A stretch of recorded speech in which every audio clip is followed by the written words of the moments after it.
qu'un père parle à ses enfants.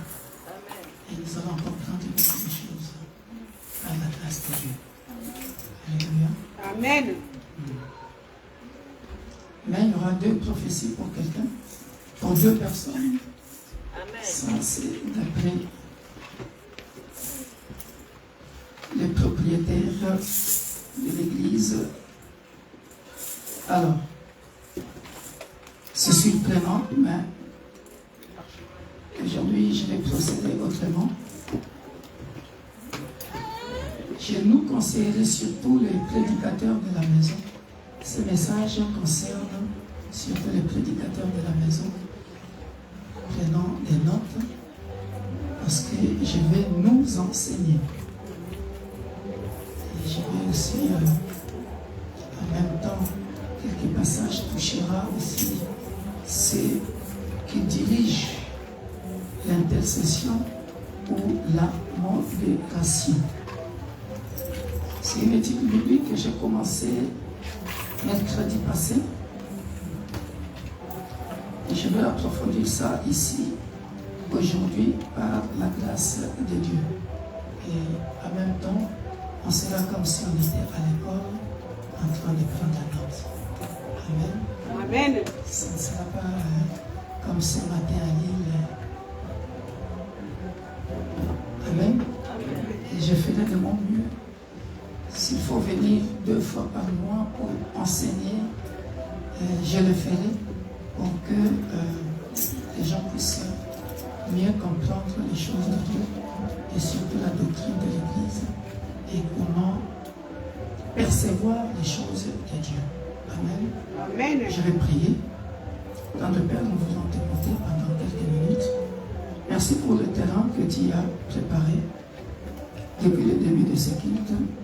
Et tu es l'alpha et l'oméga.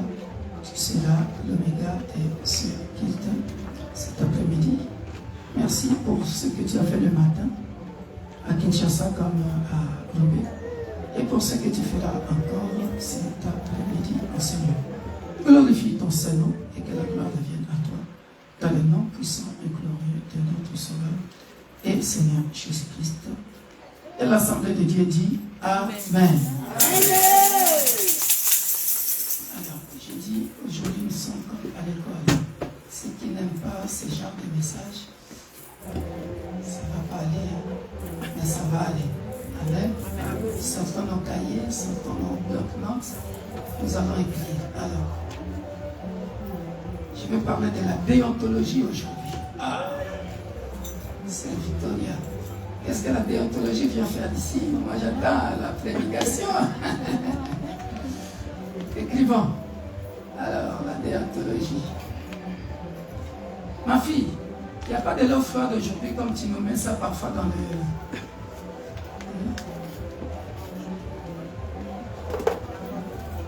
Il n'y en a pas, hein? On va se débrouiller.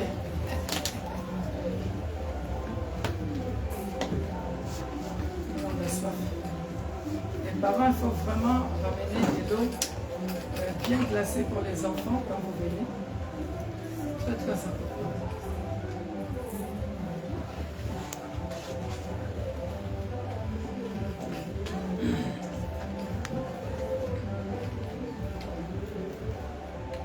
La déontologie. J'ai déjà prêché pour ceux qui ont suivi l'école du ministère de l'Église universelle et de l'Église pour tous. Nous avons une leçon là-dessus.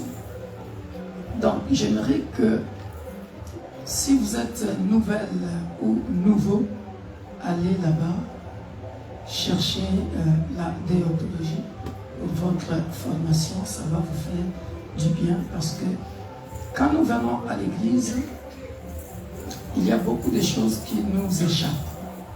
Amen. Il y a beaucoup de choses qui nous échappent. Suivez-moi très bien. Je vais vous donner des titres à écrire. Aujourd'hui, nous sommes comme à l'école, comme à l'université, je sais pas, au lycée, au collège. Nous sommes dans l'auditorium et on va prendre des notes. Amen. Amen. Nous allons comprendre beaucoup de choses. Alors, la déontologie, c'est quoi? La déontologie, c'est là où on apprend le métier. Hein? La déontologie, ça parle du métier. Le secret. Le secret du métier. Comment tu vas faire ton métier. Par exemple, tu es médecin. Dans la déontologie, on va te dire, dans ce métier ici, tu dois garder par exemple le secret du patient. Tu n'as pas le droit de coucher par exemple avec le patient ou la patiente. Voilà, donc là on vous apprend les règles du métier. Les règles du métier. Ça c'est très important. Alors, pourquoi je suis en train de donner toutes ces choses? Parce que je veux former les modérateurs, les intercesseurs, le peuple de Dieu, les pasteurs, les évangélistes, les prophètes, toutes catégories, et les apôtres. Parce que dans mon école de ministère, tout le monde est là. Par la grâce de Dieu. C'est une grâce que Dieu m'a faite dans l'enseignement. Alors, donc, déontologie, j'ai donné l'explication. On a compris ça? Voilà. Donc, quand je suis modérateur, je dois comprendre que quand je passe ici, qu'est-ce que je dois faire? Quel est le rôle du modérateur dans l'Église? Alléluia. Amen. Le modérateur. Vous savez d'où est venu ce mot-là, modérateur? Chez nous, l'Église de l'éveil ou les évangéliques. Parce que dans la maison mère, là où moi je viens, il n'y a pas les modérateurs. C'est un système évangélique. Alors, le modérateur, c'est quoi? C'est une belle histoire. Hein? C'est une belle histoire. C'est une histoire du Saint-Esprit, justement. Pourquoi? Parce que il était une fois aux États-Unis, quand le Saint-Esprit descendait, ça mouvait tellement fort. Vous voyez, les évangéliques, nous, on est, ça chauffe, hein? Même dans les églises de l'éveil. Alors, on a compris que non. Je suis en train de vous montrer d'où est venue la modération. Non, il faut modérer un peu. C'est-à-dire, il faut respecter un peu le rythme. Alléluia. Donc, le modérateur est là pour, nous conduire. Parce qu'il est le préparateur. Il est l'officiant, l'officier du culte. Voilà pourquoi il est conseillé. Même si dans nos églises, parfois, nous ne les faisons pas. Parce que même à Kinshasa, ça se passe très souvent comme ça. Ici, c'est très rare parce que le boulot. Hein? Aujourd'hui, je suis content de voir ma maman.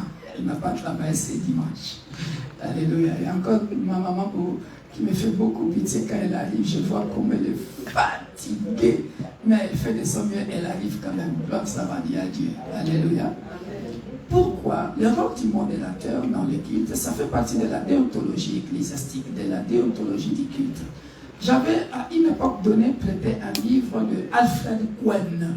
Alfred Cohen, c'est un grand théologien, c'est un grand pasteur. Il a écrit beaucoup de livres, il faut les lire.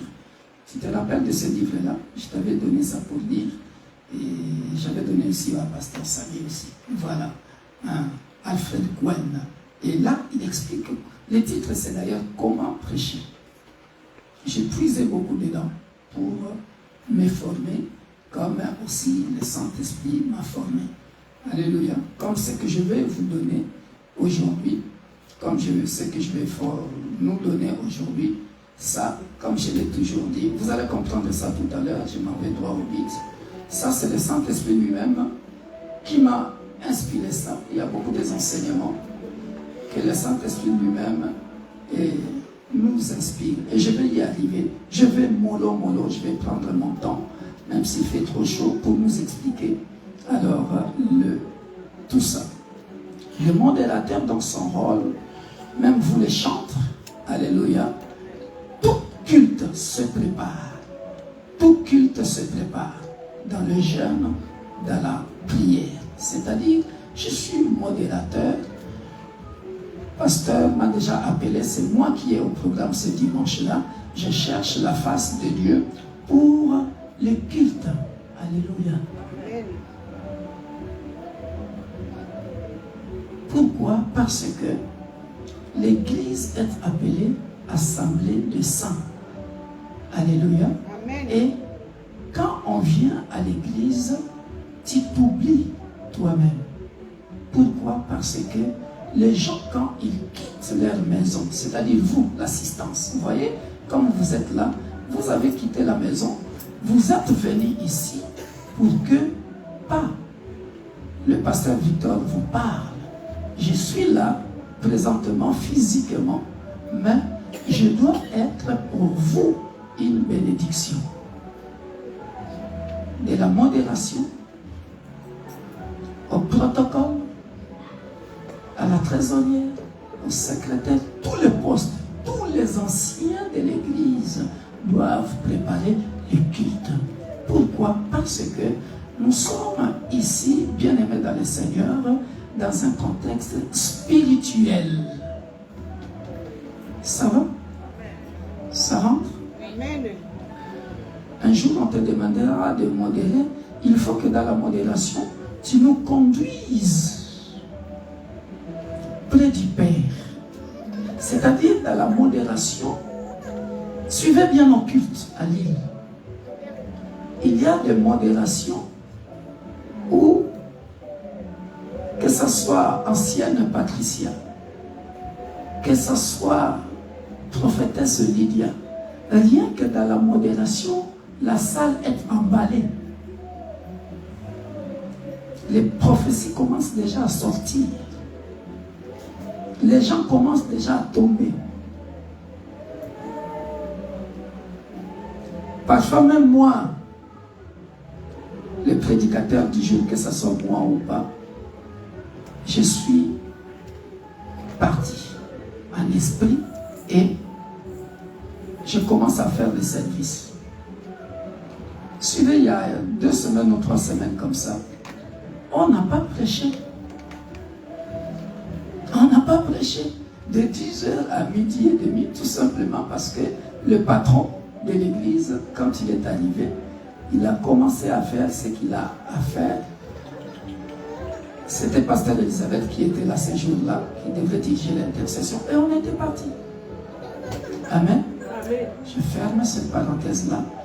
Le Saint-Esprit qui est à moi n'est pas différent du Saint-Esprit qui est ici, ici, ici, jusqu'où un bébé ici. Voilà, jusqu'à mon petit-fils Nathan là-bas. C'est le même. Ce n'est pas différent. Amen. Amen. Ça s'appelle vous respecter. Respecter l'assemblée. Parce que les gens, quand ils viennent ici, ils ne peuvent pas retourner chez eux tels qu'ils étaient venus. Ça, c'est impossible. Amen.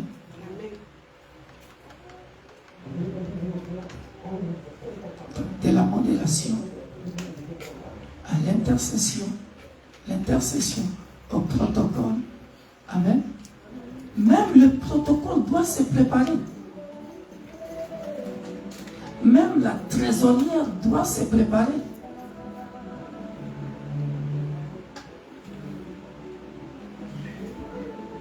C'est ce que je veux dans cette église, pour que l'église grandisse. Amen. Il m'est arrivé parfois, bien aimé dans le Seigneur, de prier pour les gens qui avaient des problèmes financiers. Et du jour au lendemain, ils trouvent la solution. Mais ce n'était pas pendant le culte. C'était pendant l'intercession. C'était pendant la modération. Amen. Maintenant, écrivez. Formation formelle et informelle. Yaya ne veut pas ça. Mais tu vas comprendre ça. C'est très important ce que je suis en train de dire. Dans la déontologie, j'ai commencé ça la semaine passée. Ne vous en faites pas.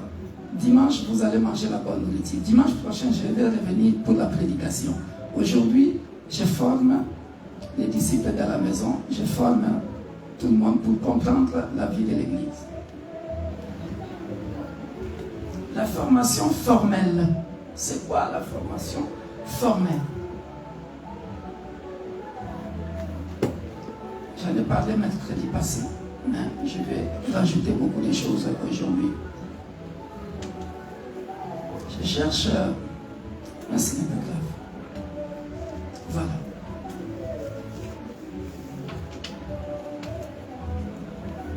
Le message que je vous donne, l'enseignement là, c'est ça. Vous voyez ce ticket là?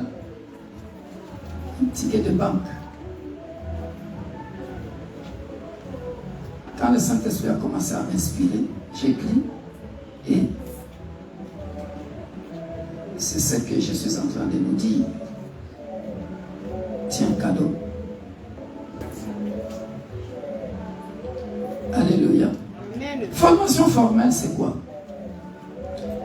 La formation formelle, elle est structurée, organisée. Ça se passe en présentiel. Maintenant, vous allez comprendre c'est quoi la formation formelle. Et pour vous, l'assistance, et pour nous qui prêchons. Alléluia. Pourquoi, bien-aimés dans le Seigneur, nous avons besoin de la formation formelle. La formation formelle, regardez, c'est quand je pars à l'école, en classe. Vous avez tous fait des formations, non? Et puis, après, tu attends de recevoir un certificat, une qualification. Amen. Amen. Et Jésus a fait pareil. Jésus a fait pareil. Jésus a fait pareil. Matthieu chapitre 4, verset 23. On y va. Et vous allez comprendre, bien-aimés dans le Seigneur, ce qui manque dans nos églises. Et à partir de là, bien-aimés, évitons toujours les réseaux sociaux. Les réseaux sociaux, c'est bien. Mais quand est-ce que tu viendras à l'église assis et à suivre les enseignements de ton église, la doctrine de ton église? Alléluia. Matthieu chapitre 4, verset 23. Quelqu'un peut lire? Je sais que pour certains, ce n'est pas ça qui vous intéresse, mais c'est très profond. Je suis en train de faire quelque chose de bien pour nous tous. Nous lisons la parole du Seigneur. Amen. Jésus parcourait toute la Galilée, enseignant dans les synagogues, prêchant la bonne nouvelle du royaume. Attends, papa, on s'arrête là. Vous avez vu ça? Jésus a commencé par quoi? Hein? Parcourir toute la Galilée, après? Enseigner. Alléluia.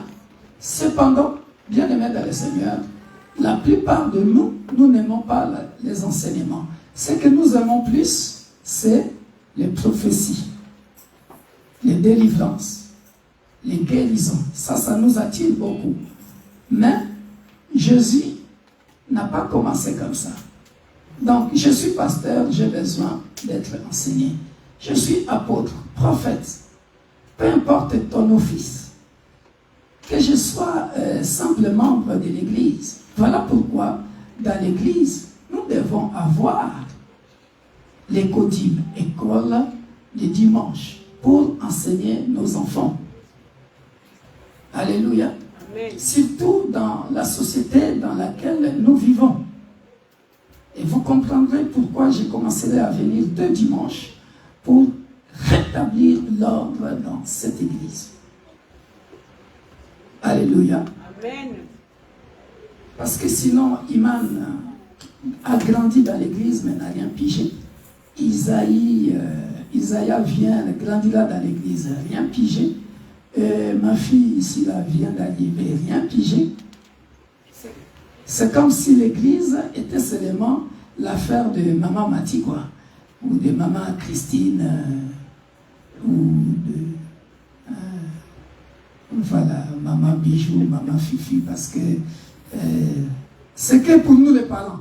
Donc, les enfants ne sont pas concernés, les jeunes ne sont pas concernés. Non, ce n'est pas ça.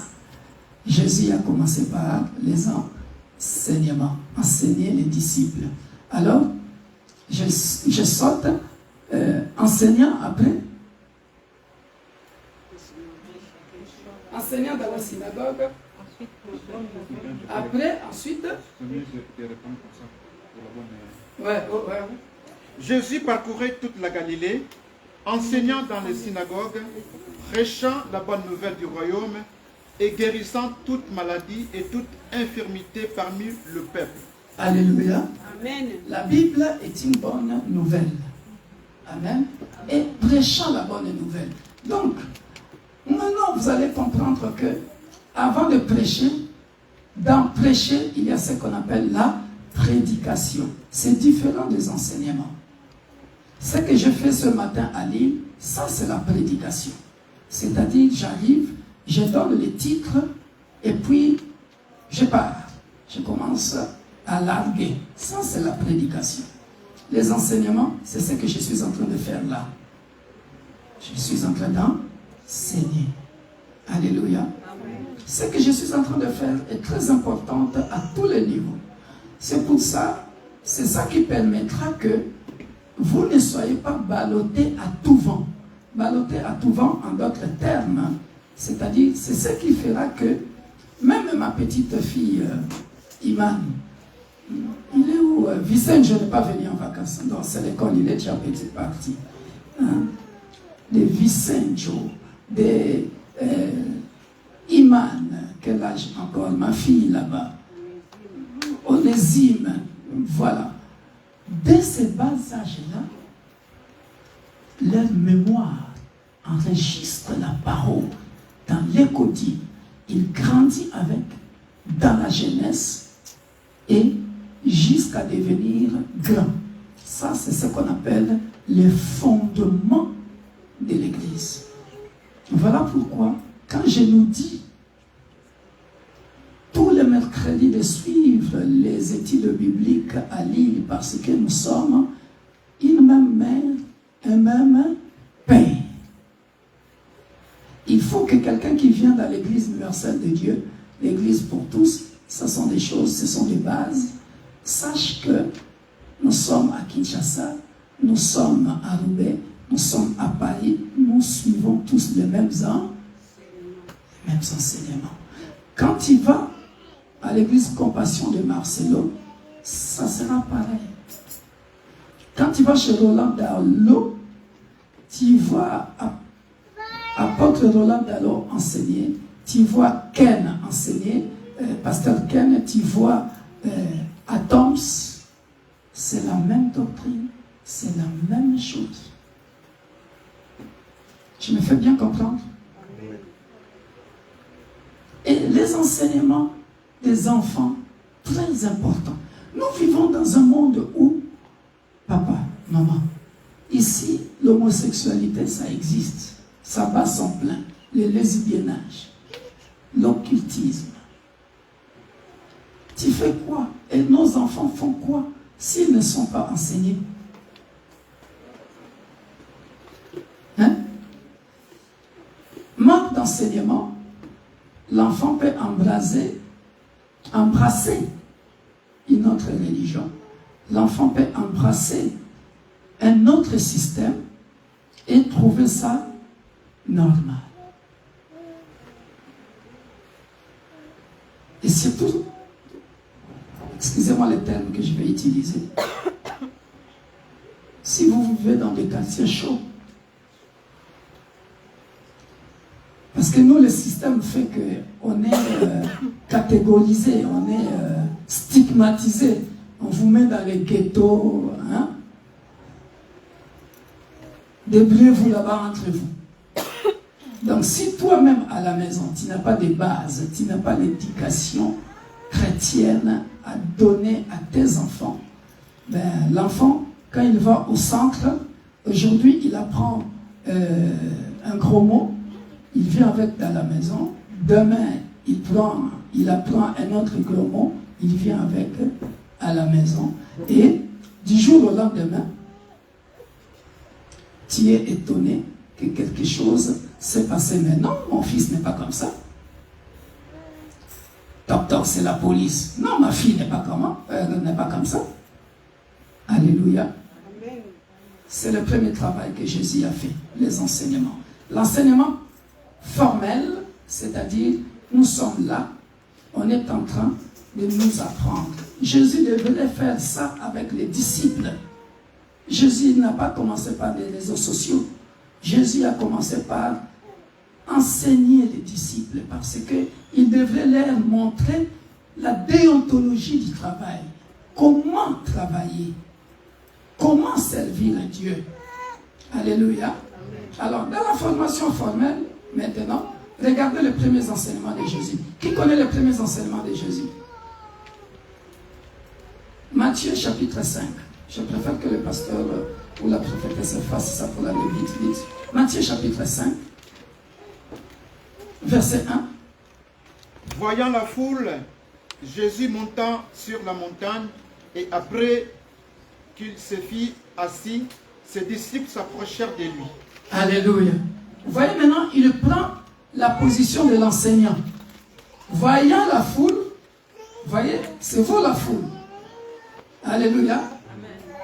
Il monte, il prend la position à la montagne. Voilà. Maintenant, le disciple, il les fait asseoir. Alléluia. Et quand il les fait asseoir, il a fait quoi? Puis, ayant ouvert la bouche, il les enseigna et dit. Amen. Tu peux t'arrêter là. Il les enseigna et dit. Donc, les enseignements, les premiers enseignements de Jésus, c'est ce qu'on appelle les béatitudes. Les 7 béatitudes. Je ne sais pas si je peux retrouver cette vidéo-là. J'ai déjà développé les 7 béatitudes. Voilà. Vous comprenez maintenant pourquoi nous devons venir à l'église et écouter les enseignements. Alléluia. Amen. Pourquoi nous devons venir aux études bibliques? Alléluia. Amen. Nous ne pouvons pas être une église où, je suis désolé, c'est mon église, c'est ton église, c'est notre église. Mais je suis désolé de le dire. J'ai fait 3 ans de formation, école de ministère. Mais quand je vois certaines choses, il y a beaucoup de lacunes. J'ai cette grâce-là, ce n'est pas pour me vanter, mais je vais vous démontrer ça ici.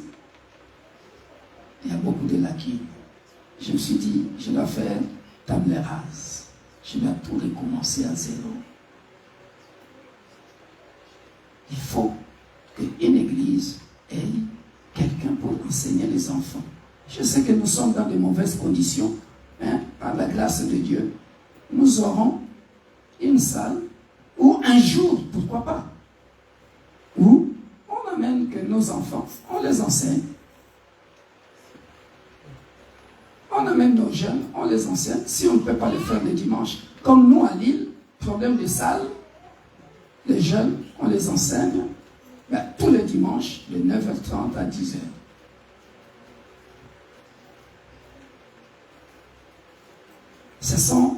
Parce que c'est inconcevable, maman chrétienne, papa chrétien, les enfants sont chrétiens. Je ne vise personne, hein, attention. C'est inconcevable que maman ne sait pas ouvrir la Bible, chercher là où se trouve Josué ou Jacques. Papa ne sait pas ouvrir la Bible et chercher là où il y a un Samuel ou 2 rois. Tu viens, tu descends chez les enfants pareil. Les enfants ne savent même pas la prière de notre Père. C'est catastrophique.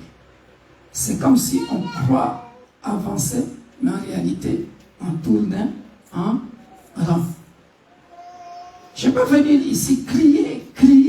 Alléluia, c'est beau. Ah, le pasteur là, il est puissant. Quand je voyais les gens tomber, ça, c'est rien, ça. Ça, c'est rien. Mais qu'est-ce que toi, tu captes? Alléluia. Nous devons faire ce travail-là. Parce que si j'ai commencé à faire le sondage ici, je Je ne sais pas si à la maison, il y a beaucoup de familles qui se mettent ensemble et puis font des études bibliques à la maison ou qui prient avec les enfants.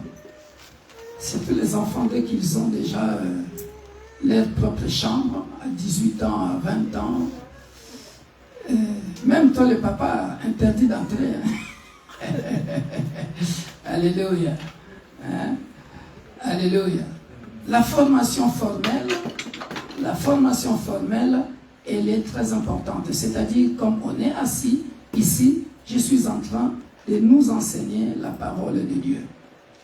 C'est pas moi qui ai commencé ça. Jésus a commencé ça dans la Bible. Amen. Et c'est ce qui fera que nos enfants, quand ils grandiront, c'est ça que la Bible dit dans les livres de Proverbes. Élevez les enfants, éduquez les enfants selon la parole. Lorsqu'il grandira, il ne s'en détournera jamais. Ça commence à la maison et aussi dans l'église. Ça s'appelle la formation formelle. On a compris ça? Est-ce que nous pouvons faire ça? Hein? Ce ne sont pas les gens qui prêchent qui manquent dans cette église. Pour les enfants, pour les jeunes. Amen. Je veux que quand quelqu'un vient ici pour modérer, pour chanter, qu'on sente la présence de Dieu. Amen. Amen. Je ne dis pas qu'il n'y a pas la présence de Dieu, non. Parce que là où 2 ou 3 sont assemblés, Jésus est là, Emmanuel est là au milieu de nous. Mais je veux encore un peu plus.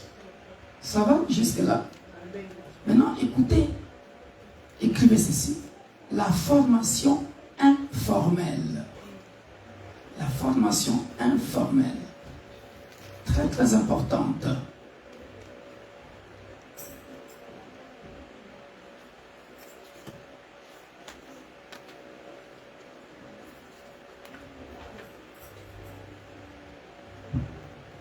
La formation formelle, elle est préparée par l'enseignant. Voyez? Et j'ai d'ailleurs une citation que j'avais une fois marquée sur notre page Facebook. Une fois, je disais, suivez. À l'école, nous partons chercher les qualifications. Alléluia. Mais ça, c'est la terre. Ça passera. Alléluia. Mais à l'église, nous venons chercher la formation qualifiante du royaume. Parce que ce sont des choses de l'esprit. Ah, alléluia. Ce sont les choses de l'esprit qui nous conduiront vers le royaume. Mais pourquoi ne pas aller, vous savez, chez les juifs, chez les rabbins? Oh, ils sont catégoriques. Vous verrez les enfants avec leur truc là. Papa, maman, tous, ils ont maîtrisé la Torah à un point où c'est systématique. Maîtrise de la Torah, obéissance de la Torah à un niveau où, dans la société, tu remarques déjà, quand tu rentres là, tu sais qu'ici, il y a que chez nous, les chrétiens, où on sent, même chez les cousins, chez les musulmans. Ah oui, il y a des enfants de musulmans qui sont pratiquants. Et il y a un enfant, match de football. Il tape sur un petit Belge là. Et il lui dit, au nom de Allah, attention. Et le petit, il sortait, il disait ça à ses parents. Moi, j'étais à côté, le petit ne m'a pas entendu. Il dit, le petit se plaignait, il disait, papa, et là, sont graves. Et il m'a dit, je n'ai rien fait. Il m'a dit, j'ai peur. Bien aimé, il n'y a que chez nous, les chrétiens, qu'on voit de lacunes. Les prédicateurs doivent éviter certains mots. Les prédicateurs doivent éviter de choquer, on va dire ça comme ça, je ne sais pas. Parce que s'il dit ça, ah, on m'avait visé. On m'avait jeté des flèches. Pourquoi? Parce qu'il a peur de dire certaines choses. Ça ne devrait pas se passer comme ça. Nous ne voulons pas nous former. Nous voulons rester chez nous à la maison tranquille, sommés. Oh, je pensais que c'est comme chez nous à l'île, c'est fermé. Alléluia. On a compris pourquoi nous devons former nos enfants, nos jeunes. La société dans laquelle nous vivons, elle est pourrie. Et ça n'a pas commencé comme ça. Ça a commencé depuis la Bible. Hein? Daniel et ses compagnons à Babylone. Vous savez? C'est chaud, hein? Hein? L'autre, sa femme et ses enfants de l'autre côté, c'est chaud, hein? Hein? Tu es dans Sodome et Gomorrah. Écoute le nom. Hein? Les comportements, donc, perversité plus. Hein? Tu fais comment? Si tes enfants ne sont pas bien instruits dans la parole de Dieu. Amen. La formation informelle, ça c'est très important.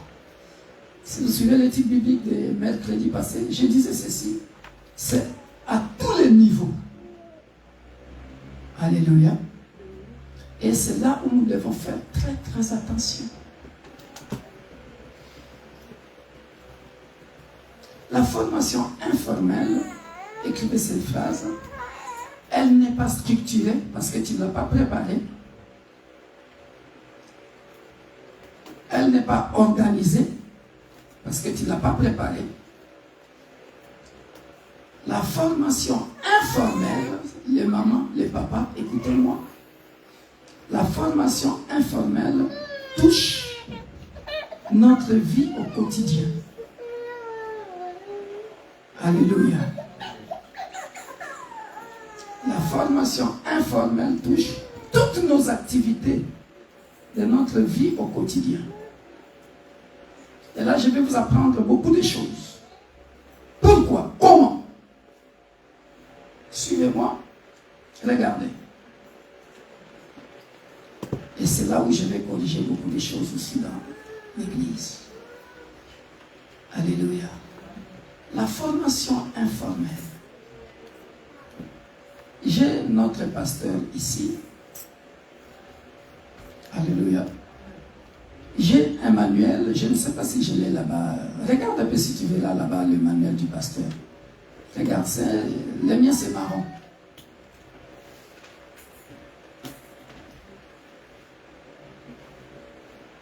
Pas ça, là, ouais, derrière là-bas. Ah, voilà.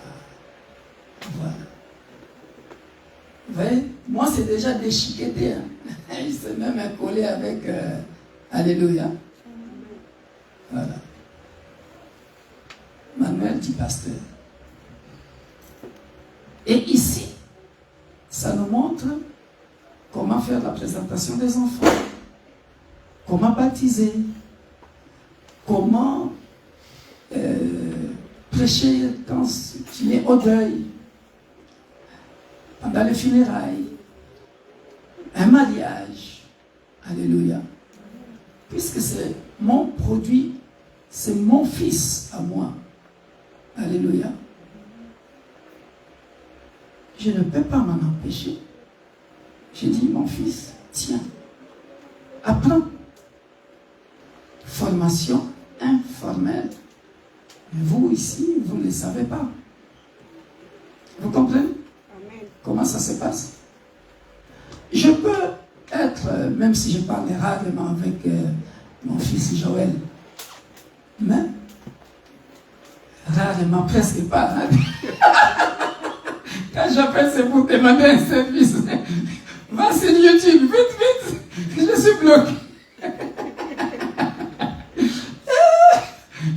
M'attacher n'est pas là. Cherche-moi m'attacher. Parce que l'informatique et moi, c'est deux choses différentes. Alléluia. Amen. Alors, comme je ne m'y connais pas, mais je pouvais aussi le faire. Alléluia. La formation informelle, je suis avec ma fille Marie-France, j'ai dit, t'as vu la prédication que tu avais faite là? Ici, il fallait faire ça, ça, et aller encore plus loin. Prochainement, exploite ici, exploite. Ce n'est pas organisé, ni elle, ni moi, personne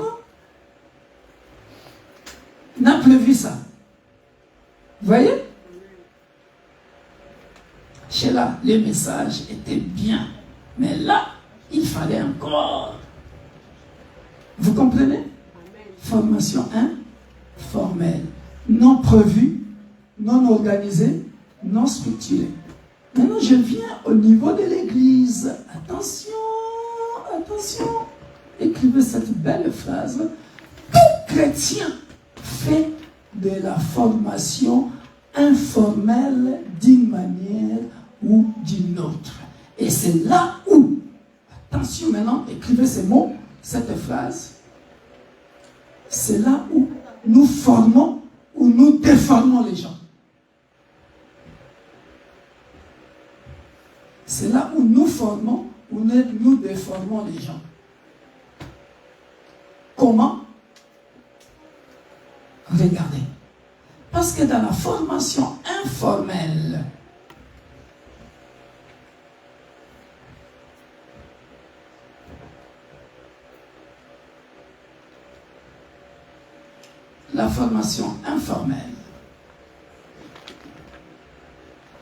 et Jésus a beaucoup fait de la formation formelle, mais plus informelle.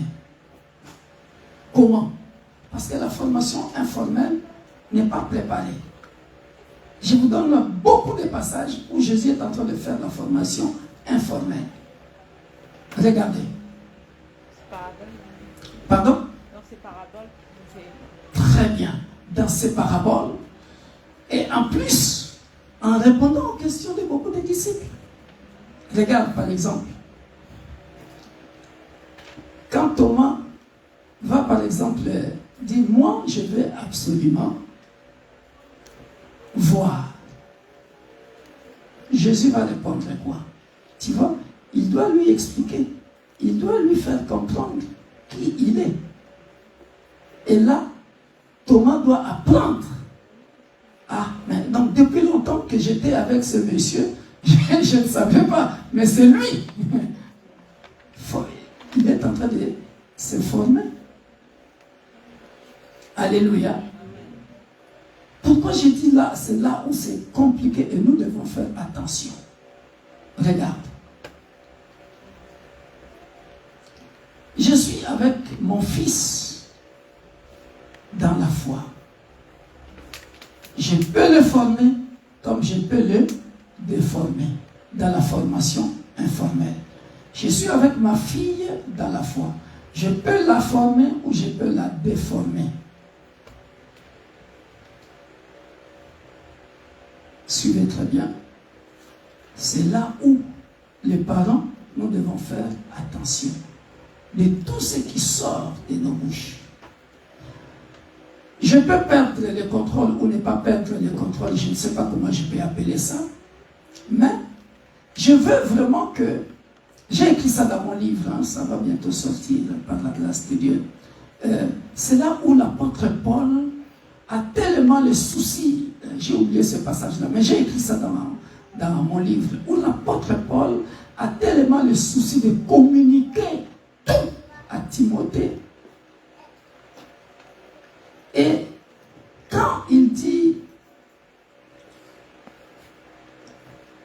il faut que tu reflètes tout ce que je t'ai appris en Jésus-Christ. Mais la Bible ne nous dit pas tout. Peut-être que pendant qu'il parlait, il y avait aussi des futilités, des choses. Alléluia.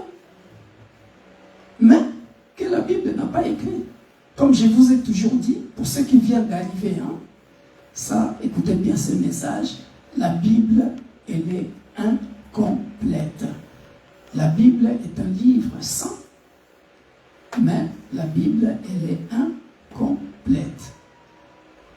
Pourquoi? Parce que on te donne par exemple la naissance de Jésus de 0 à 12 ans, Mais de 12 ans à 30 ans, ça disparaît.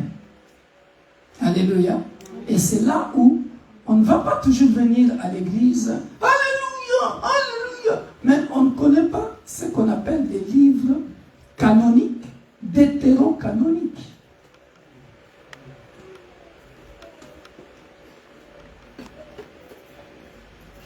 Alléluia.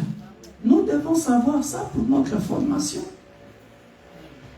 Parce que ce qu'on appelle les livres canoniques, ce sont des livres que un groupe de gens à Rome, ils se sont décidés, ils disent, bon, ça passe. Mais ça ne passe pas. Donc, ils font sortir certains livres et les autres, ils les cachent. Parce que toi, si on te dit, par exemple, des livres d'Enoch, tu as la peur. Vous voyez? Des livres d'hétérocanoniques. Il y a certains parmi nous, ils ont des Bibles, là où il y a la sagesse, il y a Tob, voilà, voilà, il y a Maccabée, tout ça là. Moi, j'ai une Bible comme ça, et je lis tout, ça me forme beaucoup. Alléluia. Donc, il y a des livres qu'on a voulu nous cacher, et en plus, en ce moment précis, vous savez que la Bible est en train encore d'être déformée par le Vatican avec l'ordre mondial qui arrive. Parce qu'ils veulent introduire beaucoup de... Je ne dis pas des noms. Hein. Ah oui, ça va changer beaucoup de choses. Hein. Maintenant, imagine-toi. Je pense que j'avais déjà dit ça ici. Je ne sais pas si c'est chez nous en ligne. Vous savez que maintenant, en Espagne, en Suède, en Espagne, moi ça va me faire bien. Merci beaucoup.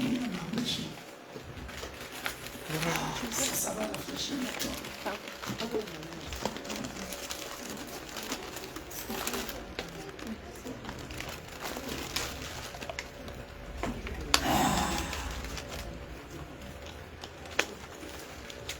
Est-ce que vous savez, en Espagne, il est autorisé que un enfant de 13 ans peut changer de sexe avec l'autorisation des parents. À 16 ans, ils peuvent le faire lui-même ou elle-même. Maintenant, nous, l'Église, nous ne faisons rien. Nous, l'Église, nous ne faisons rien.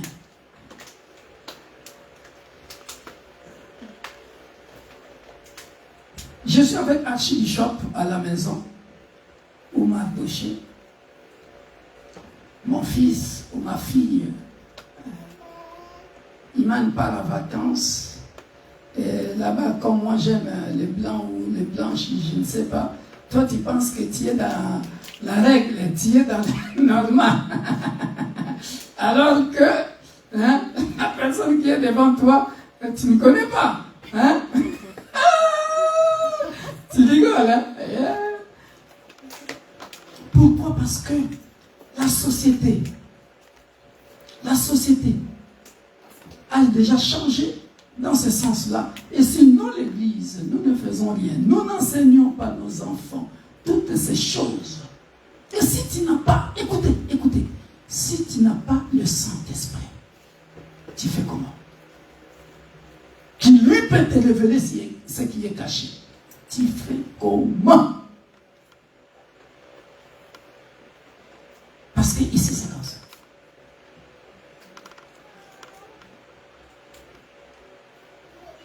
Dans la formation informelle, c'est là où il y a beaucoup de dégâts.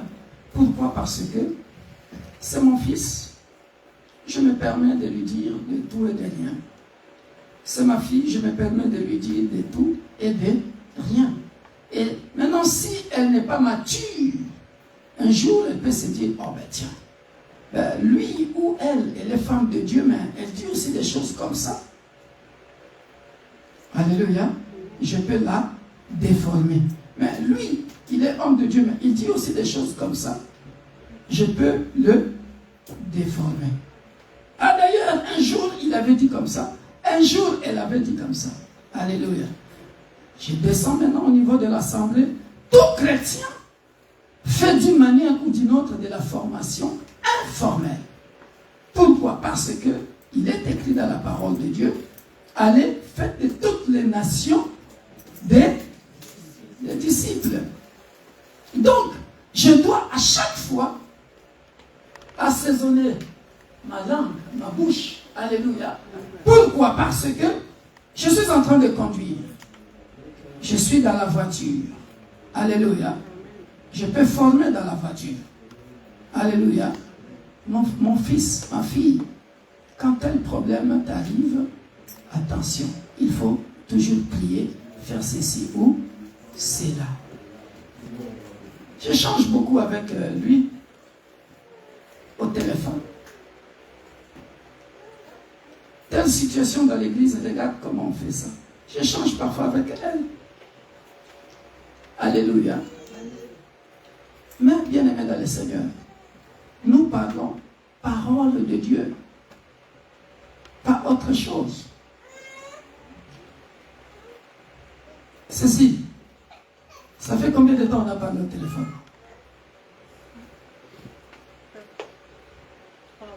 3 mois, hein?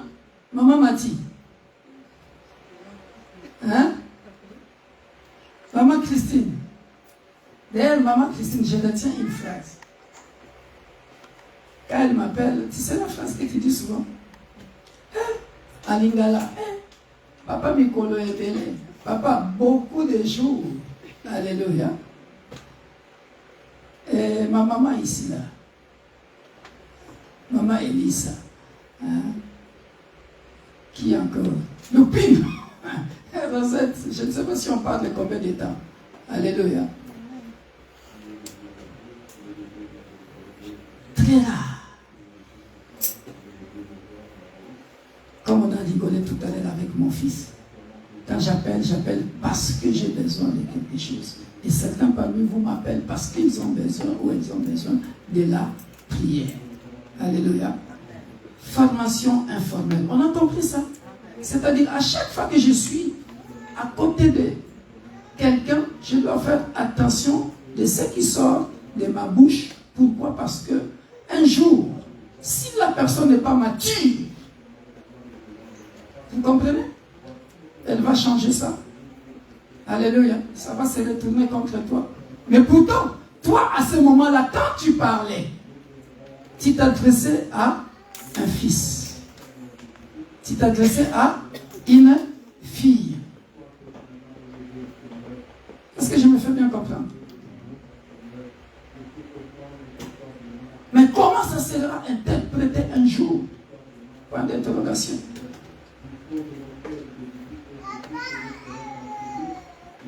Écrivez maintenant cette phrase. On a compris l'informel. Maintenant, je rentre dans le message. Intercesseur, modérateur, prédicateur.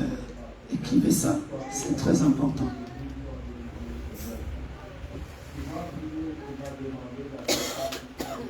L'homme est complexe. Écrivez ça. L'homme est complexe.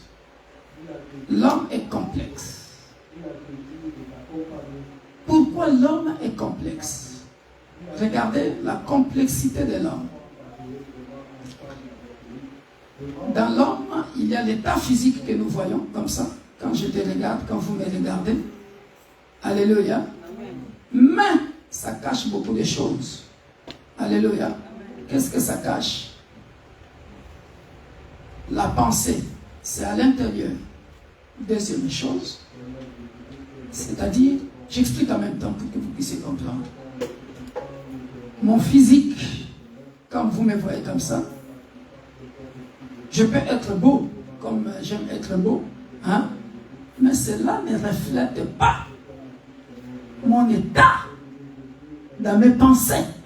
Dans mes pensées, peut-être, je suis soucieux, soucieuse, inquiet, inquiète. Qui va voir ça? Ni le pasteur. C'est que le Saint-Esprit qui veut là ça. On commence à comprendre? Saisissez bien ce que je suis en train de dire. C'est pour vous et nous qui prêchons. C'est là où je dois vous former.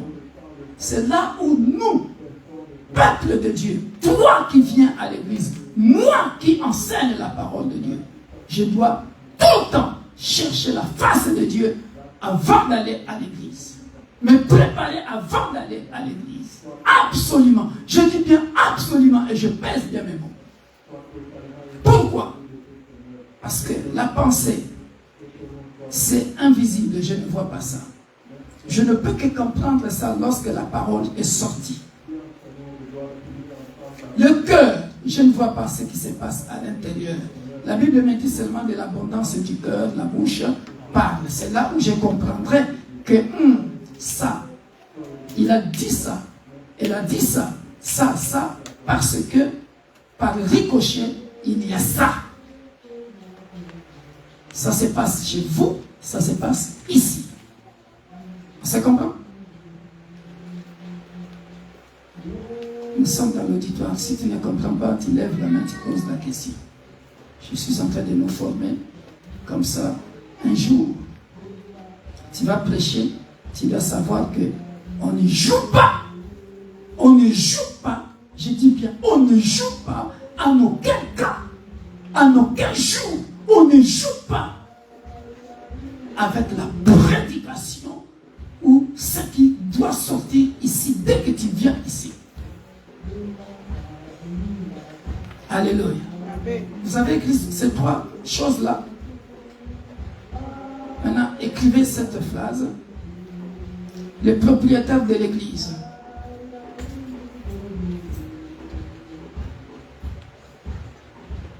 Qui dirige le culte? Voilà pourquoi vous devez jeûner et prier. Le Saint-Esprit.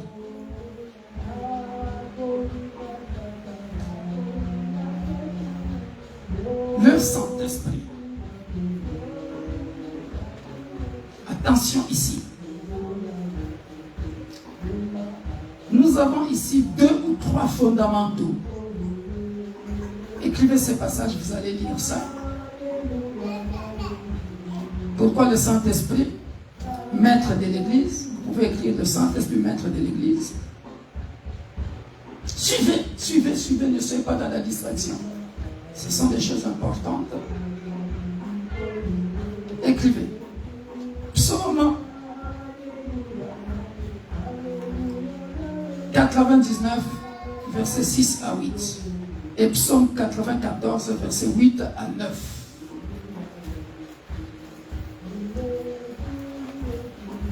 Prophétesse Sheila, tu peux nous aider?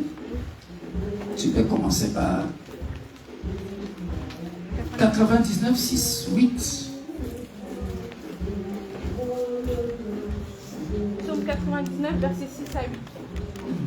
Moïse et Aaron parmi ses sacrificateurs, et Samuel parmi ceux qui invoquaient son nom, invoquèrent l'Éternel et il les exauça. Moïse et Aaron parmi ses sacrificateurs. Moïse et Aaron parmi ses sacrificateurs. C'est comme apôtre Victor Makonda, pasteur Sami Digituka, prophétesse Sheila Chavane, diaconesse ancienne parmi ses sacrificateurs. Continue. Et Samuel parmi ceux qui invoquaient son nom, invoquèrent l'Éternel. Invoquèrent l'Éternel. Et il les exauça. Il les exauça. Continue. Il leur parla dans la colonne de nuée. Il leur parla dans la colonne de nuée. Ils observèrent ses commandements. Ils observèrent ses commandements. Et la loi qu'il leur donna. Et la loi qu'il leur donna. Très bien jusque-là. Ok, continue. Éternel, notre Dieu, tu les exauças. Tu les exauças. Tu fus pour eux un Dieu qui pardonne. Tu fus pour eux un Dieu qui pardonne. Mais tu les as punis de leurs fautes. Tu les as punis de leurs fautes. Amen. Alléluia. Amen. Maintenant, dis-moi. Je viens ici. Je suis en train de corriger beaucoup de choses pour les prédicateurs de la maison. Tu dois peser tes mots. Si tu n'es pas en forme, appelle quelqu'un d'autre qui prêche. Il y a beaucoup de choses qui nous attendent ici. La Bible dit, écoutez bien, qu'il n'y ait pas parmi vous beaucoup de prédicateurs. Vous savez pourquoi? Parce que à haute voix, maman, parce qu'ils seront sévèrement jugés. Et les gens ne savent pas que cette phrase-là, c'est ça que nous venons de lire depuis l'Ancien Testament.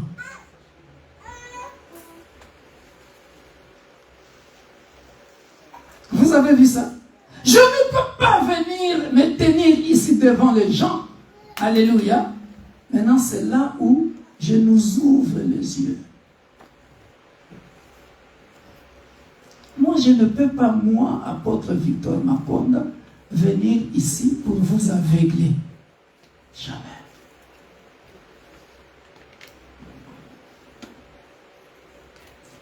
À Lille, je prêche une fois par mois. Je ne sais pas si vous avez remarqué, hein? Je laisse mes enfants prêcher. Comme la fois passée, c'était, je ne sais pas, Elda Patricia. Après, Pasteur Elisabeth, Maman Lydia. Après, je viens, je suis là, je m'occupe des études bibliques. La veillée, ma Pasteur Elisabeth prêche. Alléluia. Suivez bien-aimés dans le Seigneur. Regardez. Répète après moi. J'ai du prix devant Dieu. J'ai du prix devant Dieu. J'ai de la valeur. J'ai de la valeur devant Dieu. Quand toi, prédicateur, suivez-moi très bien. Quand toi, prédicateur, tu as compris toutes ces choses-là, quand il vient ici, ce peuple, quand ils quittent leur maison, ils ne viennent pas ici pour écouter de blabla. Ils ne viennent pas ici pour écouter de boba. Non! Ils viennent ici pour Exode 3, 7.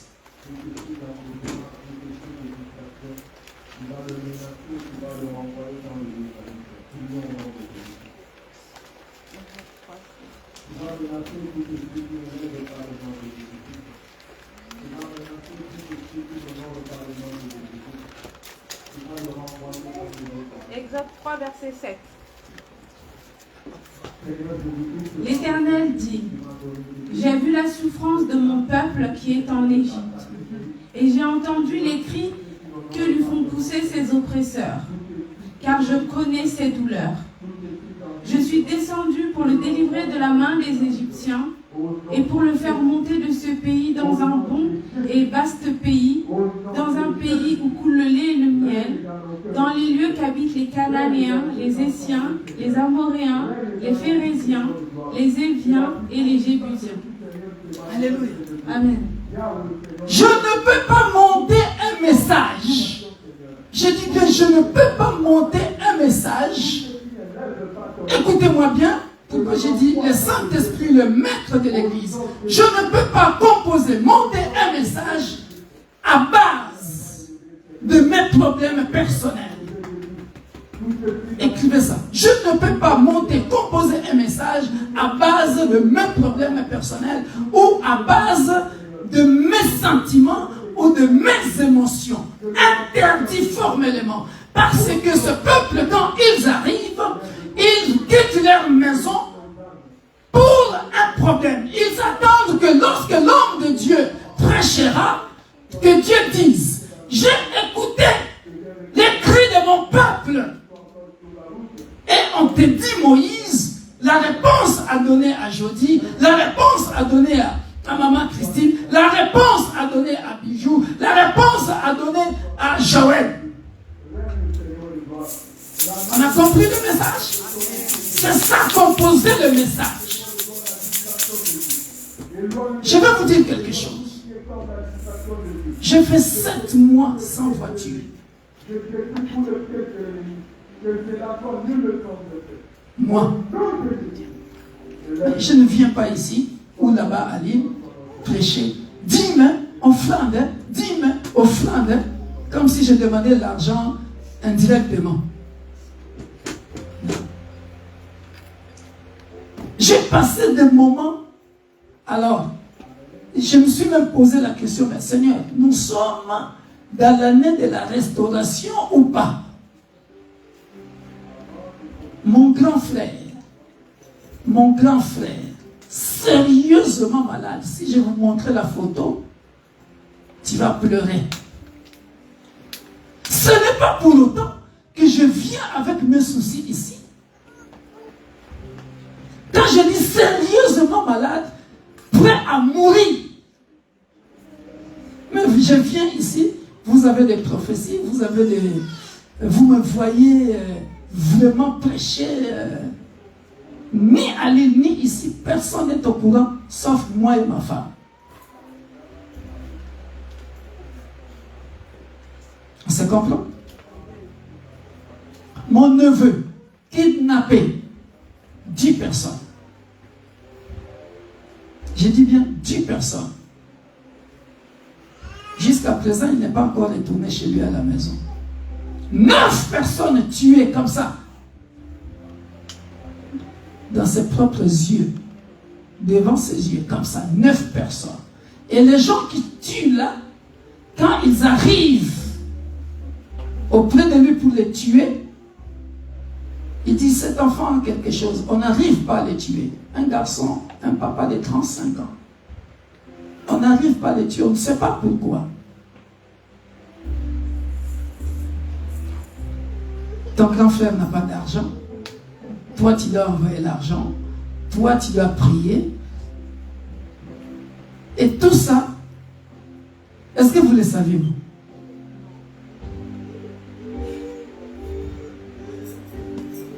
Ton message ne peut pas être le sujet de ce que tu as entendu ailleurs. Ton message ne peut pas. Tu es dans l'intercession, tu es dans la modération, tu es dans la prédication. Ton message ne peut pas être le fruit de tes sentiments. Non, ah, non, non, non.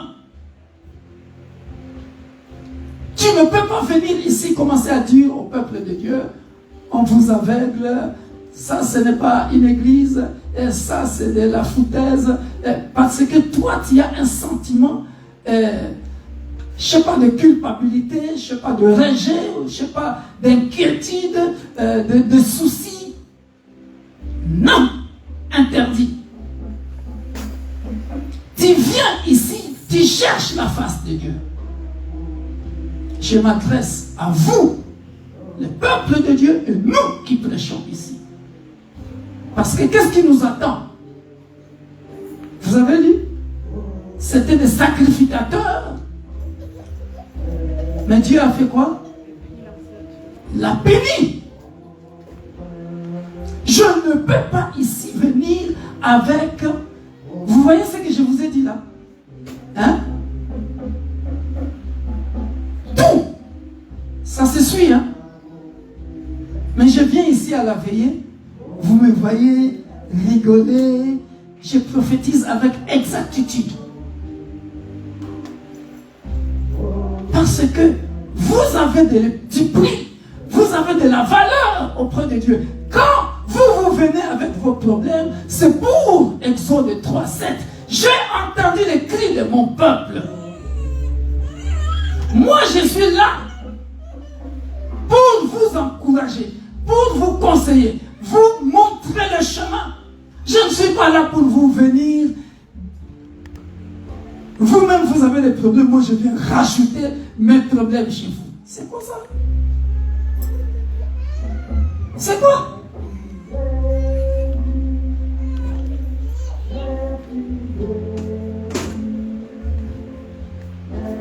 Je suis là quand je vous dis je vous aime.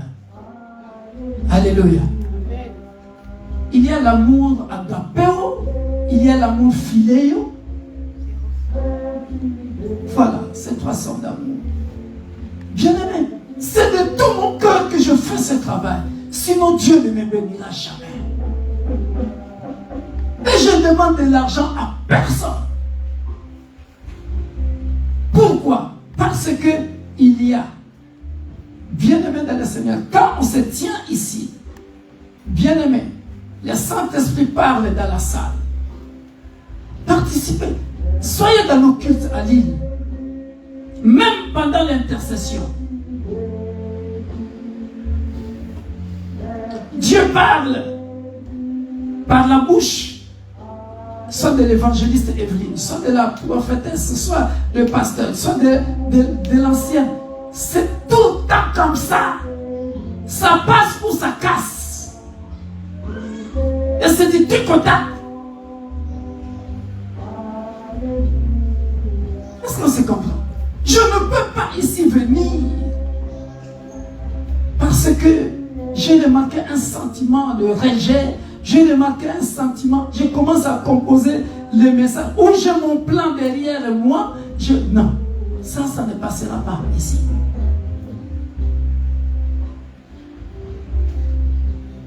Il y a un problème. Je bénis cette église parce qu'il y a l'amour du prochain ici. Je voyage. Je sais que mon fils aime la sape. J'achète notre nœud là de l'Afrique du Sud là. Hein? Je dis,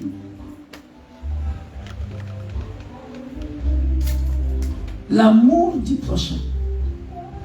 Je ne suis pas là. 40 ans d'anniversaire de ma fille ici. J'arrive. Mardoché nous fait une démonstration technique.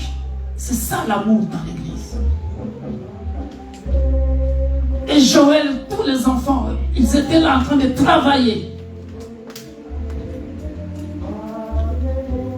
C'est ça l'amour dans l'église. Je n'ai jamais rejeté quelqu'un. Et je n'ai jamais prêché ici pour dire je suis en train de prêcher celui-là ou celle-là indirectement. Ce n'est pas ça. Vous voyez ce que je viens de vous dire là? C'est du lourd. Hein? C'est du lourd. Et sans compter, non seulement vous, mais j'ai d'autres fidèles que vous ne connaissez pas. J'ai d'autres disciples que vous ne connaissez pas, qui me suivent de près. Je peux vous montrer le portable là-bas. Les États-Unis appellent. Papa, ça. Londres appelle. Vous avez vu une fois, j'étais venu ici, une de mes filles était venue de Londres. Kinshasa, Nigeria, tout le monde entier. Tu fais quoi? Là ne veut pas dire à cause de mes problèmes, je ne prie pas pour eux. Est-ce qu'on se comprend?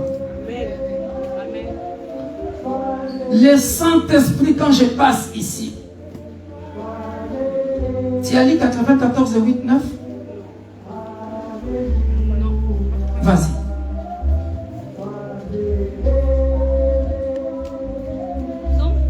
Psaume 94, 8, 9.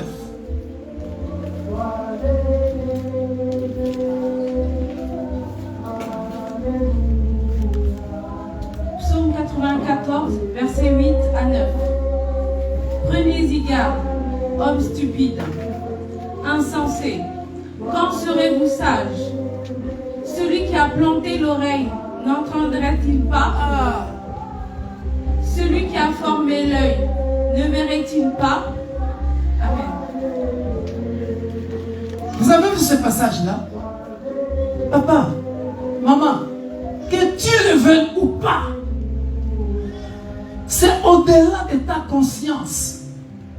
Ici, là, les 4000, ici, là, c'est une affaire spirituelle. Ce n'est pas une affaire de la chair. Ça appartient au Saint-Esprit. Celui qui a planté l'oreille, n'entendrait-il pas? Celui qui a créé les yeux, ne verrait-il pas? Alléluia. C'est-à-dire, bien-aimé, quand je suis là, comme je suis ici devant, si je jette des flèches, si je prêche indirectement quelqu'un, il voit, il entend. Est-ce que vous me comprenez? Et j'ai toujours dit,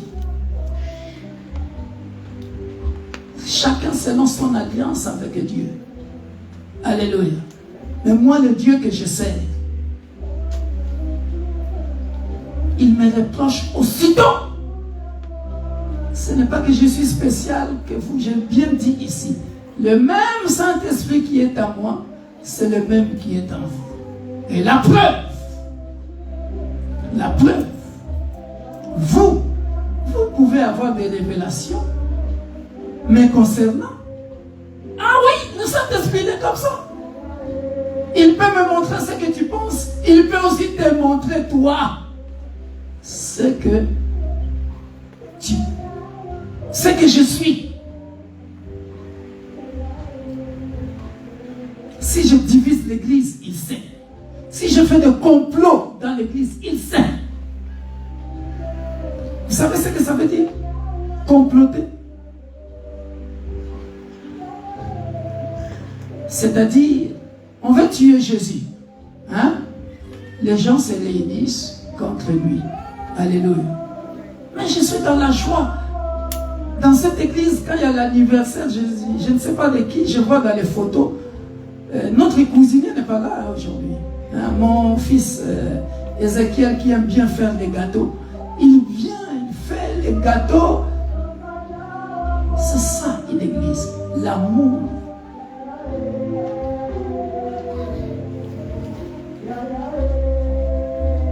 Une sœur a perdu son père. Je suis très content d'entendre. Pasteur Samy et maman Marie-France étaient déjà passés ici. Parce que dans ce manuel-là, c'est ce que nous appelons. Quelqu'un a accouché. Rosette, moi je parle avec toi combien de fois? Ne m'aimez pas? Je suis très content d'entendre. Pasteur Samy, maman Elisa était déjà passée. Maman Mati était partie à l'hôpital. C'est ça l'église, l'amour. Notre maman Elisabeth Gomis vient du Sénégal. Elle m'achète la même tenue que Pasteur Samy. Couleurs différentes seulement. C'est ça l'amour. S'il n'y avait pas l'amour, ou si je montais les gens, toi, n'aime pas l'autre. Toi, n'aime pas l'autre. C'est lui qui a fait les oreilles. C'est lui qui a fait les yeux. Je ne suis pas là pour rejeter quiconque que ce soit. Jamais. Sinon, ça ne se fera pas. Tout ce que je suis en train de vous dire là. Est-ce que vous avez compris? Est-ce que vous avez compris? C'est retrouvé ici. Si vous n'avez jamais compris ça, c'est comme ça que je fonctionne. Je suis en train de vous montrer le ministère.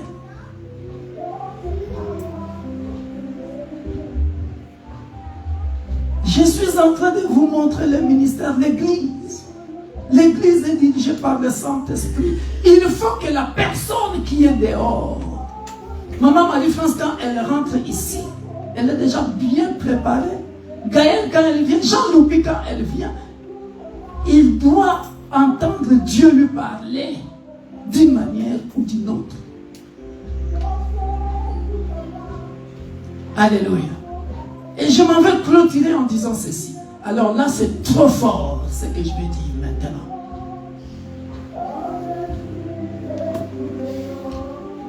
Tout homme de Dieu, serviteur, servante de Dieu, doit tenir compte de son public.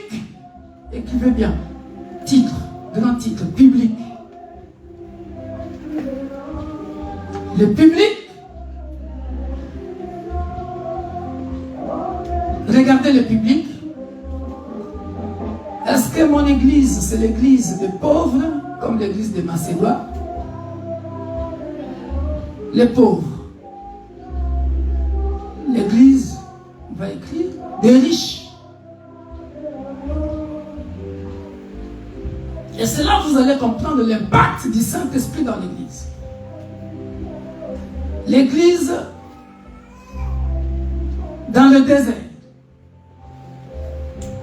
L'église où se trouvent que des politiciens. L'église des immigrés. Dans mon église, c'est l'église où il y a beaucoup de prostituées. Je dis quoi encore? L'église des pygmées. L'église des commerçants. Alléluia. Vous avez vu le public? Alléluia. Vous avez vu le public? Maintenant, suivez pourquoi. Moi, modérateur, intercesseur, intercesseuse, moi, prédicateur, comprenez maintenant pourquoi je suis en train d'insister. Il faut absolument chercher la face de Dieu pour que le Saint-Esprit te révèle le besoin de la salle, le besoin de ce public-là. Sinon, tu risques de venir ici dans l'église, puisque tu y as une église là-bas au désert de Libye. Puisque tu as une église au désert de Libye, ben, tout le monde, elle cherche à traverser la Méditerranée pour venir en Europe. Donc toi maintenant, ton message, le Saint-Esprit ne parle plus. Ton message, tous les jours quand tu viens, tu dis, aujourd'hui, tel nombre de gens, nous passerons à l'autre bord. Oh mon Dieu! Parce que tu sais qu'ils sont en Libye, ils sont en train de chercher à traverser pour aller en Italie ou en Espagne. Ton message, c'est toujours traverser à l'autre bord. On peut même s'y nommer l'église de traverser à l'autre bord. Oh, papa, pasteur. Donc le Saint-Esprit, lui, ne voit que traverser à l'autre bord. Quel jour il dira, ben retourne. Toi là-bas, ce n'est pas fait pour toi, retourne. Hein? Tu es dans l'église des riches. Tu es dans l'église des riches. Regardez. Tu viens rien que dans le parking. Rien que dans le parking, tu vois des Rolls-Royce, des Ferrari, des Mercedes, hein, des Lamborghini. Hein? C'est ce que tu vois. Et toi-même, le pasteur, tu es venu peut-être en vélo ou en mobilette, je ne sais pas. Tu regardes. Alléluia. Mais je m'en fous de vos Lamborghini. Alléluia. Quand tu arrives, rempli du Saint-Esprit, je vous donnerai ce passage-là, de cette église. Je peux le prêcher. Moi, tout ce que je fais, je peux être Joël, inconsidéré. Je peux être Sheila, inconsidéré. Je peux être Samy, inconsidéré. Je peux être Marie-France, inconsidéré. Mais ce que le Saint-Esprit a mis dans ma bouche, c'est ça que je dirais. Pourquoi? Parce que vous pouvez être des riches, mais quand toi tu y arrives là, rempli du Saint-Esprit, le Saint-Esprit ne voit pas Lamborghini, mais il voit quelqu'un qui a le cancer. Dieu me dit, ici dans la salle, il y a quelqu'un qui est comme ceci, comme cela. Passe devant, tu imposes la main, paf! La maladie est partie. Et quand la maladie est partie, est-ce que Dieu a tenu compte de la Lamborghini ou de l'âme qui doit être sauvée, qui va entrer au ciel pour avoir la vie éternelle? Amen. Alléluia. Et vous n'acclamez pas.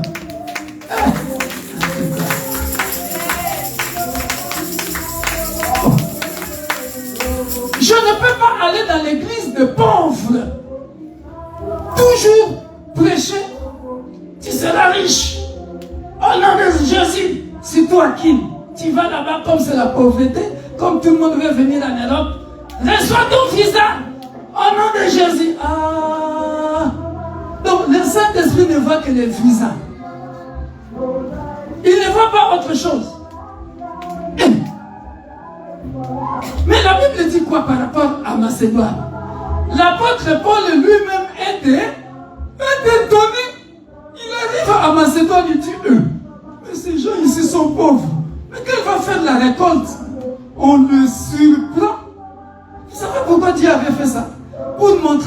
donc que, ici, là, à Macédoine, si toi, tu venais dans ta tête, pour te dire que je veux, tu as pitié parce que c'est le pauvre, quoi. Tu viens, Dieu te confond. On te bénit.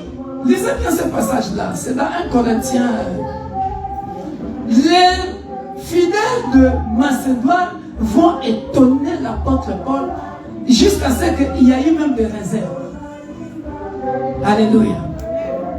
Toujours laisser la place au Saint-Esprit. Alléluia. Maintenant, comment je vais savoir que c'est le Saint-Esprit qui parle, c'est l'homme qui parle de ses émotions ou ses sentiments, ou c'est la chair qui parle? Alléluia. C'est ça. Vous avez toujours vu ici, quand j'arrive ici, combien de fois dans nos veillées, je vous ai dit, tout ce qui vient de se passer ici, on ne m'a ni parlé dans les songes. Je n'ai pas vu ça dans une vision. Et moi-même aussi, je suis surpris. Parce que c'est lui le patron. Quand il vient ici, c'est lui le patron, c'est lui qui sait tout. Amen. Je vous aime tellement tant, mes fils, mes filles bien-aimés. Alléluia. Ne te fais jamais un seul préjugé que moi je viens ici vous aveugler, vous mentir ou vous faire des complots, monter ceci, celui-ci contre l'autre. Jamais. Celui qui a des yeux, il le voit. Celui qui a des oreilles, il entend. Et il fera quoi? Même si je suis sacrificateur, il me bénira. Alléluia. À partir d'aujourd'hui, tu quittes ta maison, tu viens ici, il faut que Dieu te parle. C'est ton tour de modérer. Cherche la face de Dieu comme tu n'as jamais. Je m'en vais clôturer en disant ceci. Veillez, jeûnez, veillez, afin que vous ne tombiez point dans la... Dieu vient de parler à quelqu'un. Si tu étais tombé, tu es ici dans la salle. Si tu étais tombé dans la tentation, que Dieu te pardonne. C'était ça la prophétie qui trottait dans ma bouche. Depuis tout à l'heure, je ne sais pas de qui il s'agit. Que Dieu te pardonne. Soyez bénis.